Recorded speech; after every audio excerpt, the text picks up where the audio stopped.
Has there ever been a time in your life where you wanted to revisit games from your past? Although lacking graphically compared to modern titles, the games of old were littered with fantastic design and fun story, like Resident Evil, Super Metroid, and Crash Bandicoot. The mentioned titles are iconic to the gaming industry as they were thoroughly thought out. Hours upon hours sunken into developing those game series into what they are today. And because of that, they have made formulas for future games to follow. That's the reason why there are so many remakes in today's age. This formula gets the attention of younger and older audiences alike, which is another way of preservation and a fantastic way to make these old games feel modern and standardized, like the Resident Evil 2 remake. That game took a lot out from the original title, but kept the formula that made it so great in the first place. But would that mean every old game would eventually be remade into something standardized with AAA graphics? Well, no. People genuinely love the style of these old games as it creates a sense of nostalgia and familiarity with one another. Or to newer audiences, it makes them see into the past as if it were a legend. The Tower on the Borderland goes for this style and era of gaming and tells its story in a shroud of mystery. The Tower on the Borderland starts in the middle of a mission. But something isn't right, because the main character, Aaron, wasn't even told about the full briefing. Combined with a lack of music in this cutscene sets the tone for it feeling unnerving and eerie. Sometimes the lack of sound says more about the story than the dialogue, and that's great. Right after you drop into the gameplay, you'll be able to have a feel of the controls and see what you can do.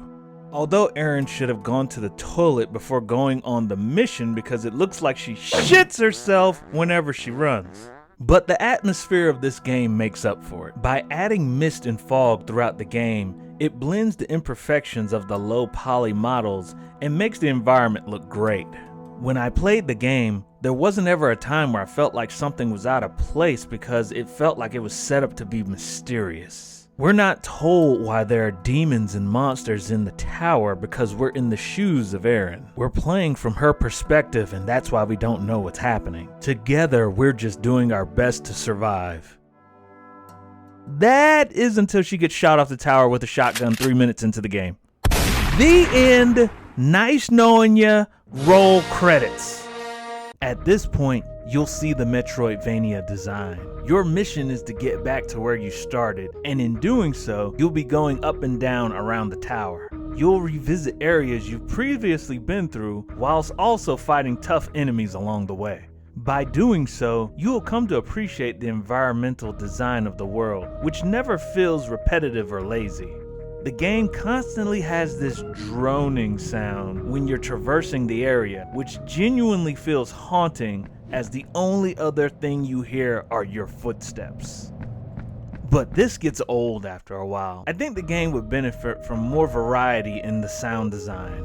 Even when the title card dropped, nothing felt impactful or particularly eerie. It just sorta happened. That's the same problem with modern music in horror games, like the previously mentioned Resident Evil Remake 2. The original had this memorable melody as you open the doors to the Raccoon City Police Department.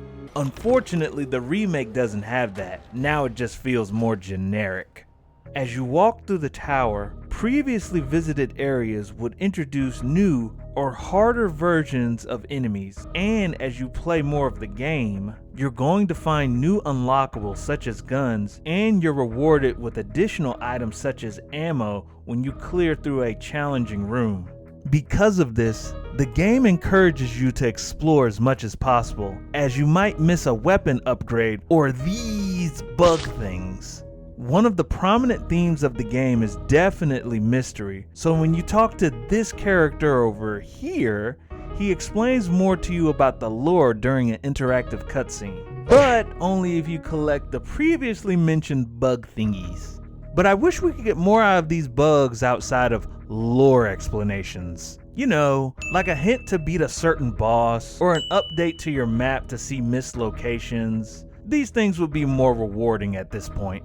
The map is really useful too, but I think it could have been better without it because it renders your radio useless. You can listen to your radio, and depending on where you're pointing it, you'll hear different noises such as the music that plays when you're near a save area. But the inclusion of the map hurts the main character since she's called a radio girl, but barely uses it nor needs it in the game to progress. Joining the environmental design, there are also the monster designs, which were made fantastically by the developer. You start with these basic zombie style enemies, but as you explore further, you'll see other enemies, particularly massive bug types. They're big and slimy and have annoying moves where they surround the area with an AoE attack. But that isn't as bad as it sounds. There will also be a moment where you're going to be fighting a regular enemy, which suddenly evolves into a bug type. And I gotta be honest, that caught me off guard the first time I saw it. And it was a genuinely really cool animation. But that moment didn't feel as impactful as it should have. The sound could have been improved for a moment like this. For example,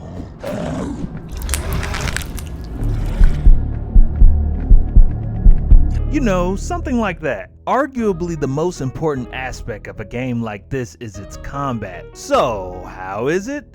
Well, it's okay. It certainly works, and it's passable, but there's a lot of room for improvement. First of all, the main attack you're going to be using is the classic knife attack. It doesn't cost any resources apart from the risk of getting damaged, which you can just dodge.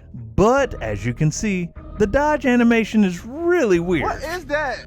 It doesn't look like you're dodging an attack like you would in a game like Zelda or Dark Souls. The animation just kinda shuffles along. Alternatively, you can use your guns, but that comes with some drawbacks. The animation for aiming and shooting takes longer than starting up a Windows 95 computer before being able to control your character. Oh, and did I mention that you can't cancel this animation into a dodge? Instead, you'll have to live with the consequences, which is taking some damage.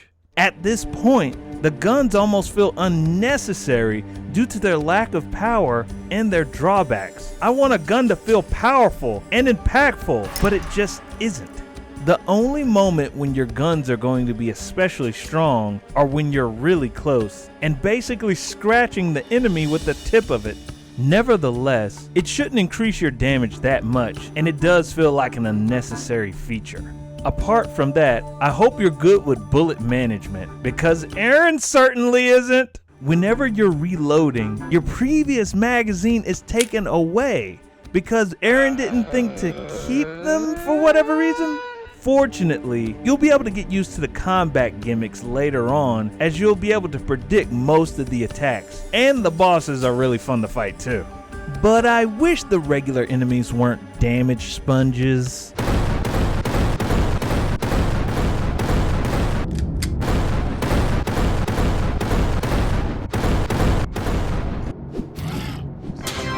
A lot of the time, I didn't even bother fighting them because they take centuries to kill. And I know I don't get anything out of them unless there's an upgrade nearby, or unlock a door by killing them. To make up for it a little bit, the bosses all have different movesets, which are challenging but not rage-inducing. Ultimately, the tower on the Borderland does a lot of good, but fails on the execution side of things, especially in terms of combat feeling lightweight and not very grounded. But if you look past that, the story the game tells is intriguing, and it also doesn't go on for too long with a gameplay of roughly 5 hours. I genuinely recommend this game to anyone with an interest in Metroidvanias or action horrors, as the unique designs of the world are well worth it in my opinion. It's a game that you're supposed to play slowly, and I love how the world is interconnected as well as the way it's designed to loop around. It just works well. For those who are looking for fast-paced action, the tower on the Borderlands may not be for you. The game had a lot of potential to do something fantastic, but it's just good. There should have been more focus on the animations and the sound design to really step it up. I'm looking forward to what the developer creates next, since they have a lot of talent and potential.